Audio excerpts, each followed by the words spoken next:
Welcome back, or possibly welcome to RGO Photo. I'm Chris. When I did the video on the Continuum, I think that's how you pronounce it, aka the Julie Penrose fountain, I left out some photos of the fountain with water falling from it.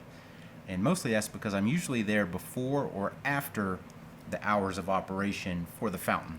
So I went back to America the Beautiful Park during midday, or late morning I guess, and got some photos with the fountain in action. So as we go through these, I'll put what camera I used and what lens if I know, but generally it's one of these two lenses. Sometimes I have them opposite. So then, and also the camera settings. Let's check them out. So here's the sign to the park, and sometimes we have some really beautiful days here in Colorado. So here's the fountain in the background. I'm kind of shooting through the playground. Little peekaboo for the Penrose fountain. And there's the fountain as it's turned sideways, again through the kids' playground. Very colorful playground at that. So here you see all the people gathered around the fountain because it's a summertime attraction with all that water coming down when it's 90 degrees out. Here we got a nice vertical shot. Here I tried to include some elements in the foreground to increase the interest a little bit. Here's a photo I took with the 5D Mark II and the 28-80 OG USM lens. So here's kind of the standard picture, and then I went a bit crazy with the blue background.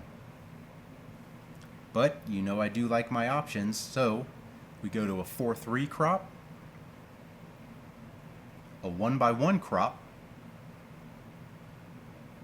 and finally some black and white on that 1:1. On the black and white, it's funny, it just seems a lot more grainy when I bring the photo into the video editing software. I don't know if I'm just seeing it wrong otherwise, but it just seems more grainy once I bring it into Premiere Pro. This one was such that I just went straight to the 1:1. And one less shot of the fountain there with the 5D. With this framing, I'm not sure there's a whole lot of options to be had, but if you did, you'd probably lose a lot of megapixels. So here's a shot with the 6D and the 28-135 IS USM. Not a whole lot going on, so I think I'd probably go square again and then bring the falling water, the rushing water, kind of into that top right third. And this is a shot with a camera that we have not discussed yet, but we will get into down the road. It'll be a surprise for later. And that'll wrap it up for this one. Hope you liked this video. If you did, give us that thumbs up.